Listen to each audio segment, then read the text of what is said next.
जैसे ही भगवान आए हुए हैं, प्रभु आए हैं और प्रभु ने कहा कि जामंती जब तक मैं ना कहूं और तब तक तू मुख को मत दिखाना,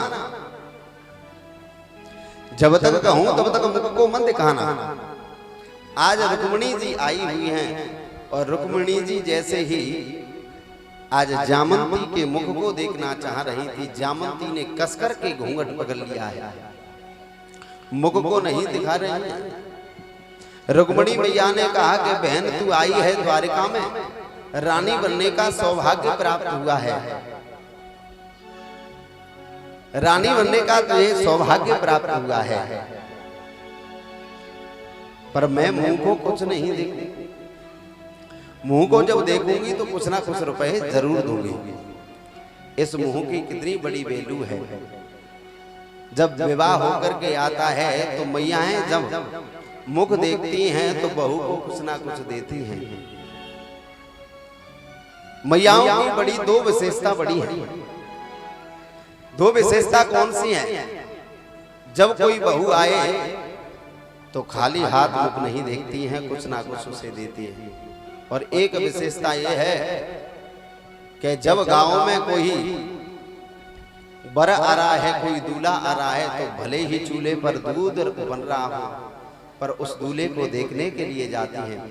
2 मिनट में फैल और 2 मिनट में पास, फलानी दीदी को जो दामाद तो वैसो दामाद ना है, प्रेम से कहो राधे राधे। जिस व्यक्ति को 1 वर्ष हो गए ढूंढते ढूंढते 2 मिनट में फैल और 2 मिनट में पास। इस मुख की कितनी वैल्यू है।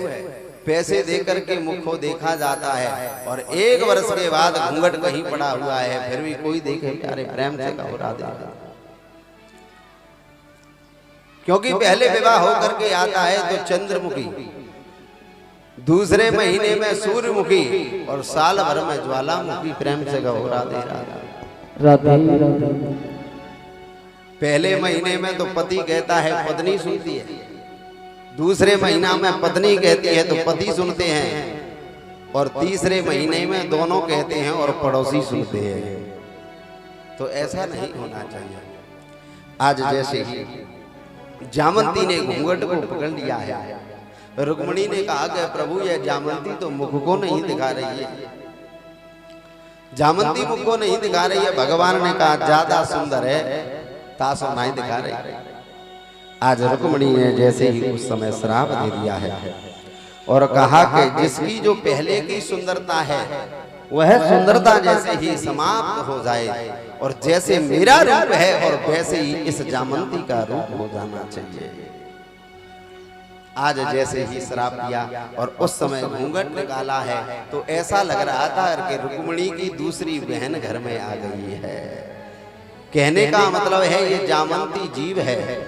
जीव जब तक कुरूप है, जब तक गोविंद के पास नहीं गया है, और जामंती रूपी जीव जैसे भगवान के पास जाता है, रुक्मिणी भक्ति के पास जाता है और जीव कुरूप भी सुंदर रूप धारण कर लेता है। ऐसे भगवान का ये दूसरा विवाह हुआ है। तीसरा विवाह सत्राजित ने कहा कि मैंने झूठा कलंक दिया है। सत्राजित की एक पुत्री थी सत्यभामा, कहा कि भगवान के साथ विवाह कर दिया जाएगा तो फिर मुझसे कोई कुछ नहीं कहेगा। तो तीसरा विवाह सत्यभामा के साथ कर दिया है। देखो भगवान की कथा के जो रसिक जन हैं, जो प्रेमी जन हैं, कहीं भी कथा हो रही हो, कथा सुनने के लिए जरूर जाते हैं।